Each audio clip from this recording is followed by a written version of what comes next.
The summit convened in the Grand Hall of the Union's headquarters, a sleek, towering structure that orbited a gas giant on the edge of human space. Outside, the endless swirl of crimson clouds passed in majestic waves, but inside, the air was thick with tension. The galaxy's greatest powers had gathered to determine humanity's future. The members of the Galactic Council, a body that had functioned for centuries as a stabilizing force, had long debated humanity's place among the stars. Today, the question would be answered. Lieutenant Colonel Sarah Kingston stood near the back of the assembly room, watching the procession of alien dignitaries as they took their seats. There was the dark, reptilian representative from the Urian collective, Vesta, whose cold eyes glinted with barely concealed contempt. Beside her, the smooth, faceless being from the Voltan Dominion, Yuzar, remained eerily silent, his presence unsettling in its stillness. A few rows down, the Confederation's diplomat, Haken Soren, shifted uncomfortably in his seat, his hands clasped tightly as if he feared his own body would betray him. For years, humanity had been the youngest member of this intergalactic fraternity, proud of their achievements, proud of their ability to adapt and survive. But lately, something had shifted. The galaxy's oldest species were no longer treating humanity with the respect they once had. There was a growing unease, a suspicion. Human expansion was fast, and human technology had advanced at an exponential rate. In a few short decades, humanity had made its mark on the galaxy, and it wasn't always in the peaceful ways the Council had hoped. Kingston glanced at the large holoscreen overhead, displaying the faces of the summit's attendees. The Council's official ambassador, Igrath of the Zarian Empire, took his seat at the podium. His leathery skin rippled with disdain as he addressed the assembly. The galaxy has long prided itself on its peacekeeping efforts, on its cooperation, and on its shared vision of prosperity, he began, his voice like gravel. And yet we are now faced with a troubling anomaly. A species, humanity, whose rise is both unnatural and unpredictable. They are different from the rest of us. Kingston's fingers twitched. She had seen this coming. There it was, the unspoken truth they'd all been dancing around for years. Humans weren't like the other species. Humans weren't peaceful. Humanity had never been peaceful. They had survived a world that had tried to kill them at every turn. Tyrannical governments, brutal wars, massive ecological upheaval, and terrifying predators. And they had come out the other side stronger. But that wasn't something the galaxy could accept. Igrath's eyes locked onto Kingston, and for a moment, the weight of the room shifted. Humanity has become too successful, he said, his voice dripping with suspicion.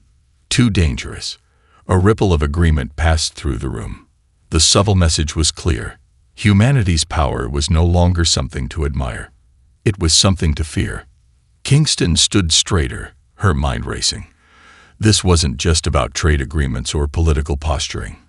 This was the first move in a much larger game, a game where humanity's future was at risk. She would have to be careful, but her answer was already forming. It was time to remind the galaxy what humanity was really capable of. The room fell silent as Igrath's words hung in the air. The tension between the galactic powers was palpable, and Kingston could feel every eye on her. The Zarian ambassador's thinly veiled threat was a warning, a signal that humanity's place among the stars was no longer secure. She knew what they were really saying. Humanity had outgrown its role as a subordinate, peace-seeking race. The galaxy's great species had no intention of letting a young, aggressive species like humanity disrupt the status quo. Kingston's fingers tightened around the edge of her podium. She trained for moments like this. Diplomatic storms, power struggles, but nothing could have prepared her for the weight of what was about to unfold. The holoscreen flickered, displaying the current diplomatic standings. Territories carved out by long-standing treaties, lines of control around resource-rich star systems, and economic zones that fed the established powers. Humanity had started to edge into these zones, establishing colonies in regions once considered off-limits. The human drive to survive, to expand, was seen as a threat to the galactic equilibrium. She could hear the quiet murmurs of agreement among the other ambassadors. They had always underestimated humanity's capacity to adapt, to thrive in the harshest conditions. Earth had been a death world, a planet so hostile. It was a miracle humans had ever evolved to dominate it. Now, the same fierce adaptability that had allowed them to survive Earth's ravages was being viewed as a dangerous, unpredictable quality. Let us be clear, Vesta's voice sliced through the silence, sharp and deliberate. Humanity's rise, though impressive, is unnerving. On Uria, we call them survivors, and that is not a compliment. A species that can survive anything, even itself, is a species that cannot be controlled. Vesta's eyes locked onto Kingston, her expression cold.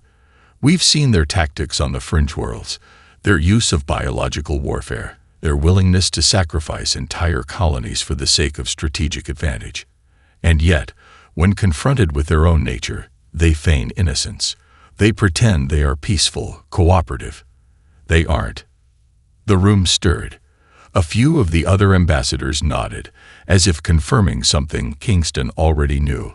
The fear of humanity was no longer just about what humans had done, but what they might do next. The galactic powers had tolerated humanity's growth because they had assumed that in time, humans would settle into the galactic order. They'd assumed the human thirst for survival would eventually cool, that Earth's violent past could be forgotten in favor of peace. But as Kingston listened to the accusations, a cold fury began to rise in her. She had spent her life watching humanity struggle against the odds, climbing out of one catastrophe after another, building alliances with species who underestimated them. And now this. The truth was, the galaxy had never wanted humanity to succeed. They had wanted humans to be manageable, not independent, not unpredictable. "You're right," Kingston said, her voice rising, surprising even herself. Every pair of alien eyes turned toward her. "We're survivors. We're Deathworlders, and we will never apologize for it." She let the words linger, feeling the gravity of the moment.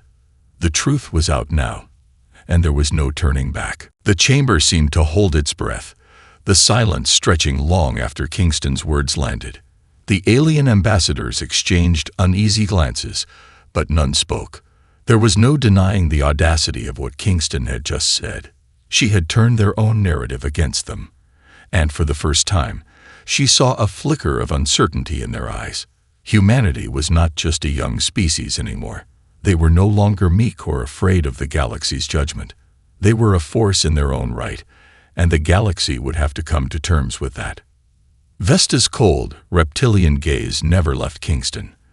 The Urian ambassador's lips curled in disdain, but there was a tremor behind her words as she spoke again.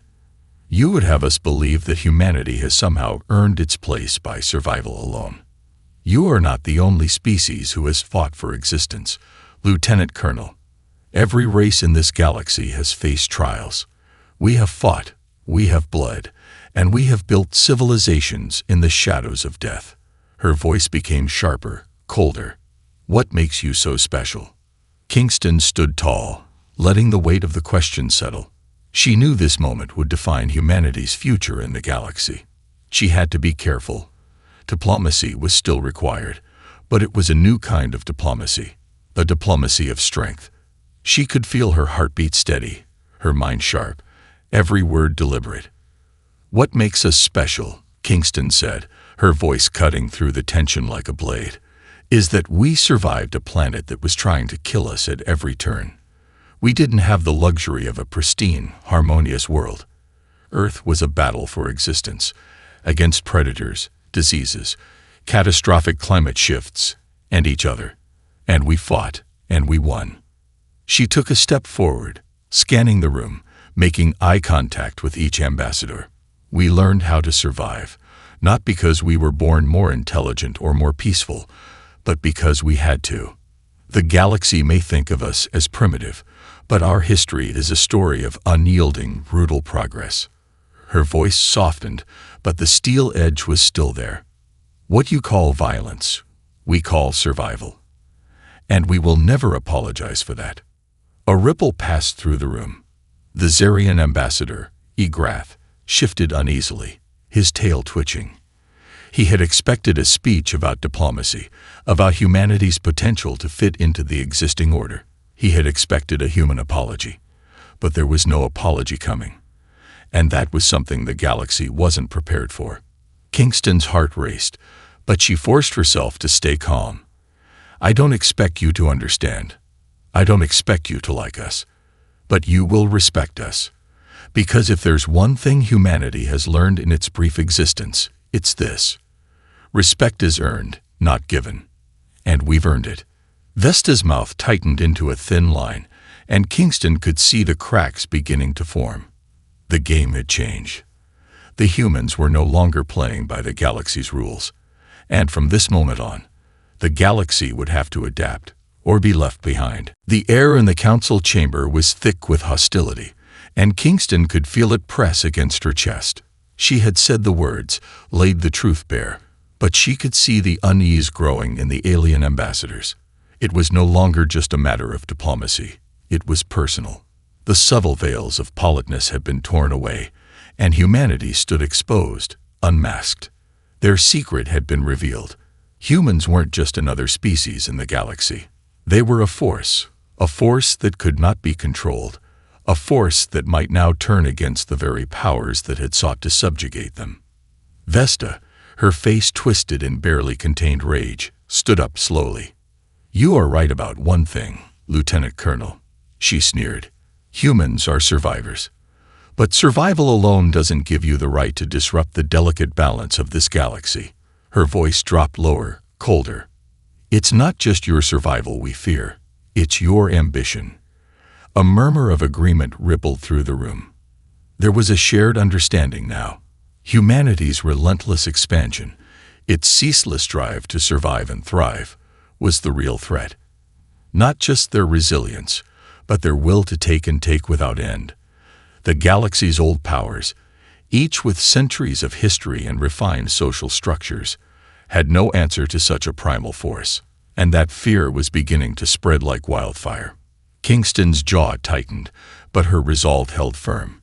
"Ambition," she repeated, her voice steady, but filled with a quiet fury. "Ambition is survival. It's the drive to keep moving forward, no matter what stands in your way. We don't just want to survive, we want to thrive. And we will. No matter how much you try to suppress us." She turned to face the other ambassadors, letting her words sink in. "What you see as a threat is just humanity's nature. We were born in a world where only the strong survive, and that strength has brought us to the stars." The Voltan representative, Yizar, finally stirred, his soft, pulsating skin rippling as he raised his voice. "You underestimate the power of the Galactic Collective.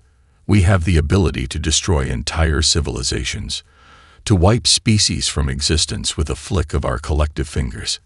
His tone was cold, mechanical. "You think you can challenge us?" Kingston met his gaze without flinching. "I think we already have."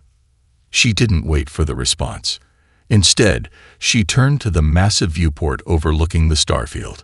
Behind her, she could hear the whispers of the other ambassadors, their voices thick with suspicion and hostility. The tension in the room was palpable, but it no longer fazed her. The galaxy had underestimated humanity for far too long. And now, they would see the truth. Humans would not be silenced. Humans would not be cowed. "We're done pretending," Kingston said, her voice carrying the weight of the declaration. "We're done playing nice. If the galaxy wants us to be civilized, it's going to have to earn that respect. The old wait is over. We are Deathworlders, and we don't play by your rules anymore." With those words, the summit shifted irreparably. The fragile peace was no more, and humanity had just ignited the spark of a new, uncertain war. The moment Kingston finished speaking, the room fell into an unsettling stillness. The once stalwart alien representatives stared at her, disbelief clouding their features. Egrath's scaly lips parted to speak, but he hesitated, his anger giving way to something darker, an inkling of fear. It was a look that flickered across the room, one that rippled through the council like a wave. Humanity was no longer a distant, compliant species, no longer a fragile, adaptable life form struggling to fit in. No, humanity had made it clear. They were a force unto themselves, and they were ready to fight for their place in the galaxy. Vesta's fangs bared in a silent snarl, but she said nothing. The Voltan ambassador, Yizar, twitched his membranous limbs, as though contemplating the depth of Kingston's words. Haken Soren, the Confederation diplomat, looked caught between indignation and alarm, his brow furrowed with uncertainty. But the truth was clear now.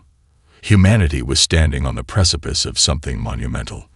Their place at the table had been questioned, their very survival dismissed as some kind of glitch in the galactic order. Now, Kingston had shattered that illusion. The galaxy had always thought humanity would fall in line, would submit to the rules and regulations that kept the peace. But Kingston had made it clear, humanity didn't care about the peace, not if it meant being silenced. And as the council representatives shifted uneasily, the real consequence of Kingston's words hit home. Humanity was not just standing their ground. They were preparing to push back. Back on Earth, Admiral Jack Lawson watched the summit's feed with a cold, calculating focus. He had known this day was coming, had expected it even. Human diplomacy had always been a delicate balancing act. The humans had played nice for centuries, allowing the galaxy to believe they were still a young, naive species. But that was over now. Kingston's words were the spark, and Lawson intended to fan it into something much bigger. "Get the fleets ready," Lawson said, his voice grim and steady. "I want every ship at combat readiness. We've waited long enough." The room in front of him buzzed with the movement of officers, each rushing to fulfill their commands. Lawson had earned his reputation not just as a brilliant strategist, but as someone who would stop at nothing to ensure humanity's place in the galaxy. There would be no more diplomacy, no more appeasement. From here on out, the only language that mattered would be strength, the strength of human will, the strength of human arms. "You've made a mistake, Council," Lawson muttered to himself as he watched the last of the diplomatic messages flicker across his screen. "You think you can control us. You think you can shut us down." He leaned forward, his fingers moving over the console. "But the galaxy will learn, the hard way, that humans don't back down." Outside, beyond Earth's atmosphere, the first fleets were already mobilizing. The message was clear. Humanity had stopped pretending. And now, the galaxy would either bend to their will, or it would break. The first shots of the war came from an unexpected corner of human space, the remote planet Epsilon 6, a mining colony on the edge of the Terran expanse. The planet was rich in resources, a prize many factions had their eyes on. For years, humanity had quietly built a defensive perimeter around the world, its military presence understated but calculated. The Voltan Dominion, eager to remind humanity of its place, had sent a fleet to assert control over the system, hoping to make an example of a weak, distant colony. They had miscalculated.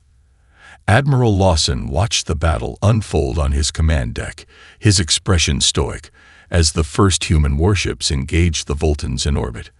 The Voltans had underestimated humanity's willingness to fight. The Dominion ships, sleek and technologically superior, had been designed to overwhelm lesser fleets with their advanced weaponry and swift tactics. But the humans weren't playing by the same rules. They weren't here to win with finesse. They were here to survive. And for that, there was no room for mercy.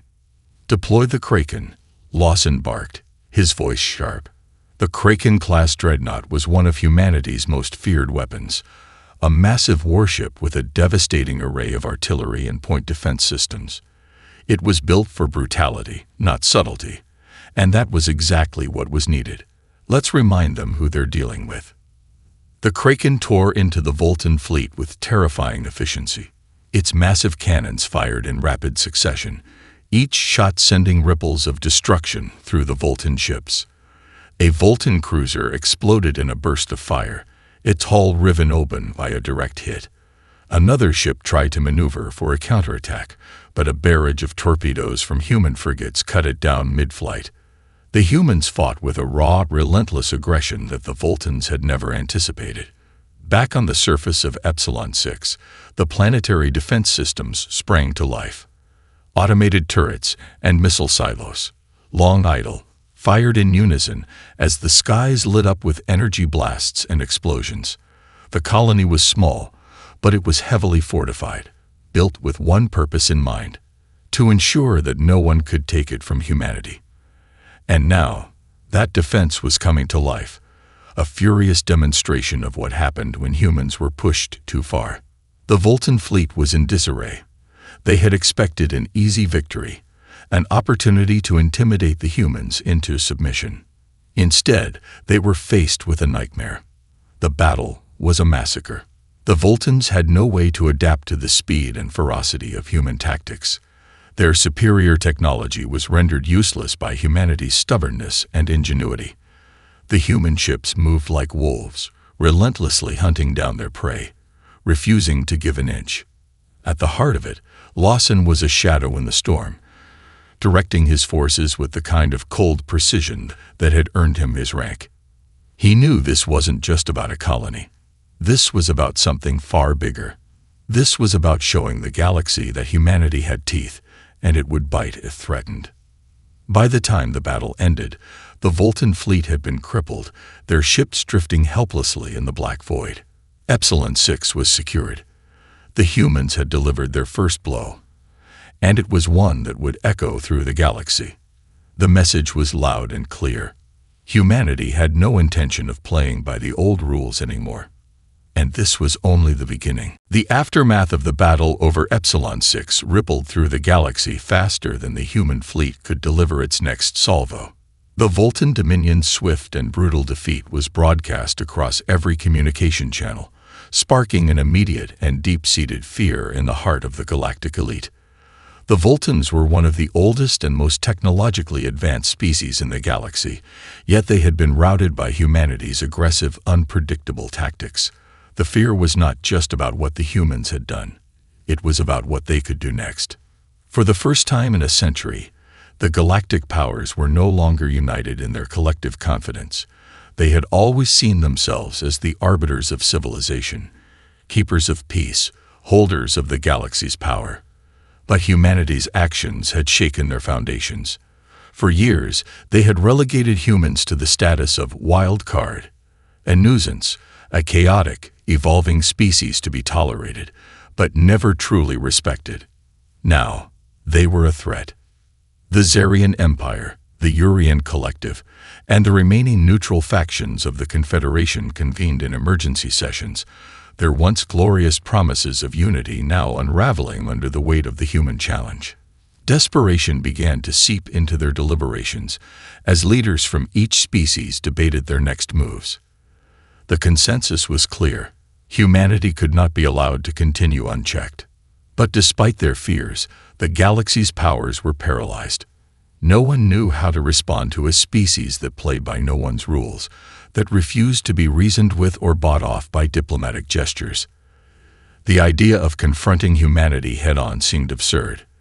They had tried that once already, at the summit, and failed. On Earth, Admiral Lawson's victory was celebrated, but he knew better than to be lulled into complacency. The battle for Epsilon 6 was just the beginning, a signal to the galaxy that humanity wasn't just surviving anymore. They were ready to dominate. Lawson gathered his senior officers for a strategy session aboard the flagship Vanguard, his mind already moving far ahead of the conflict. "We've proven our point," Lawson said, his voice grave. "But this won't be over until we take down the ones who think they can control us. We need to hit them where it hurts." His fingers drummed on the command table, his eyes narrowing with intent. "Target their supply chains, their borders. No more talking. We're going to show them what happens when you push humanity to the edge." The human fleets began to reorganize. Now, instead of defensive posturing or cautious engagement, they would strike with lethal precision. Lawson knew it was a delicate balance. If humanity was to survive, they needed to strike hard, fast, and with overwhelming force. The galaxy had no idea what was coming. For weeks, the human military moved in the shadows, their fleets operating with brutal efficiency. A series of lightning strikes crippled key infrastructure in Vultan, Urian, and Zarian systems, massive energy hubs, research stations, and shipyards. The message was clear: do not underestimate us. The galaxy's powers scrambled, but it was too late. Humanity had begun its march. The tide had turned, and the old powers could no longer ignore the fact that the galaxy now had a new player, a player that wouldn't be pushed around. And with that, humanity's path forward became inevitable. There was no going back. The war had begun. The shockwaves from humanity's strikes reverberated across the galaxy, and the once unified powers now found themselves splintering. The Vultan, Urian, and Zarian fleets had been badly crippled, their once pristine systems now littered with wreckage and burning infrastructure. Trade routes were disrupted, communications blacked out, and entire star systems were left reeling. The message had been sent, loud and clear. Humanity was no longer the weak, chaotic species they had once thought they could control. They were the new power in the galaxy, and they would reshape it on their terms. Admiral Lawson watched from his command deck as the Vanguard cut through the dark void of space, leading a newly formed human war coalition. The human fleet, once scattered and divided, had come together under a singular purpose: survival. Lawson's expression was hard, cold, his eyes focused on the tactical map as he gave his orders. No more half measures. We take the fight to the heart of their empires. We show them how far we'll go to protect our future. In the weeks since the initial attacks, human forces had secured more systems, more planets than any of the galaxy's powers had anticipated. From the outer rim to the core worlds, humanity's brutal strategy had torn through the galaxy's defenses. Small, guerrilla tactics, attacking supply lines, disabling key weapons platforms, had made even the largest fleets cautious. Every move the enemy made was anticipated, every counterattack rendered ineffective. Humanity's resourcefulness was becoming their deadliest weapon, and the galaxy's powers were scrambling to find a counter to it. On the shattered remnants of Vultan's homeworld, the remnants of the once proud fleet capitulated to the undeniable reality. The Vultans were not just facing military defeat, they were watching their entire empire unravel in the face of humanity's wrath. Their ancient civilization, built on centuries of dominance, was being consumed by a species that had only just begun to understand the vastness of the stars. But for all the damage humanity had inflicted, the greatest weapon they wielded was their resolve. They fought not just for territory or for power, they fought for their survival, for their right to be a part of the galaxy without fear or subjugation. Humanity had never been a species of cowards. On Earth, they had fought against impossible odds for millennia. And now, they were fighting for the future of every human born under the stars. Kingston, now back on Earth, watched the reports come in. The tide of war had shifted in humanity's favor, but the cost had been high. Whole colonies had been lost in the initial strikes. Countless lives had been sacrificed for the galaxy's awakening. Yet there was a glimmer of hope. A new unity was forming among humans, one forged in the fire of war. Every victory, every inch gained, solidified humanity's place in the galaxy. "We've crossed a line," Kingston said softly, staring at the stars from her office window.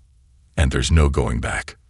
But in that moment, as she looked out into the abyss, there was something different in her gaze. It was no longer fear. It was a certainty. The galaxy would remember the day humanity stopped pretending to be civilized. They would remember the day Deathworlders rose and took their place among the stars. And it was only just beginning.